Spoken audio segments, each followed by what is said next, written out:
every business has a conversion process. Greg's, footfall, walking in, and they do loads of stuff on content and that kind of thing.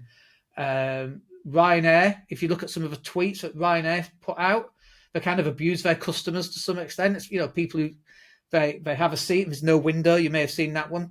And their usual comeback, you paid for the seat, not for the view, for example.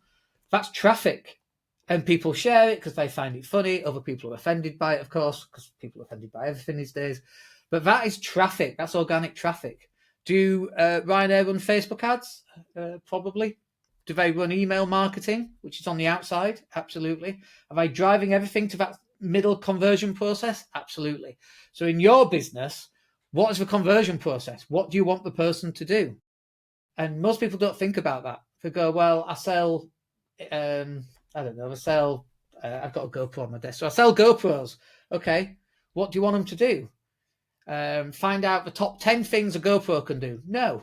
You want them to buy the GoPro, so you need to give them enough reason, and you've got to drive enough traffic. So targeted traffic of people who want to buy GoPros. So that's where a person should be in their business. And that, if you're a property investor, you have to understand what is the conversion, what do you want your person to do. So moving on slightly again, Dan. So could you give us a quick case study of a lead funnel that's actually worked for a property investor?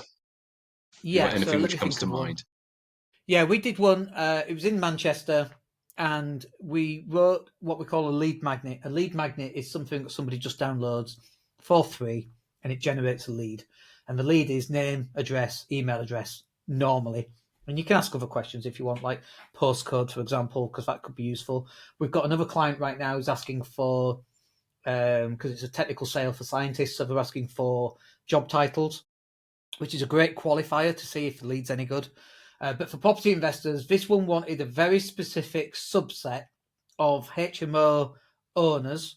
This was guys who were over like 60, who were tired, fed up of being a landlord, plenty out there at the moment. And HMOs is more work, obviously. So we ran very specific targeting ads.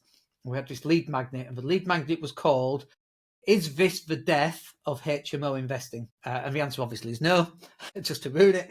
But that was a curiosity-driven headline, because people are like, what's the death of HMO investing? That's interesting.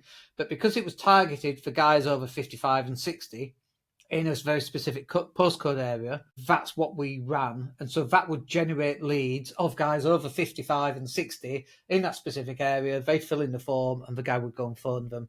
And they wanted to convert HMOs into apartments.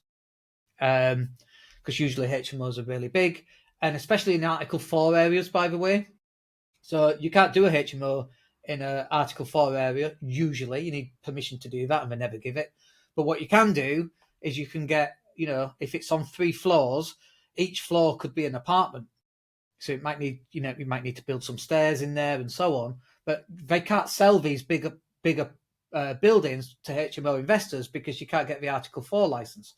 So that's an alternate way of doing it, and that's what these guys were doing, and doing it very successfully.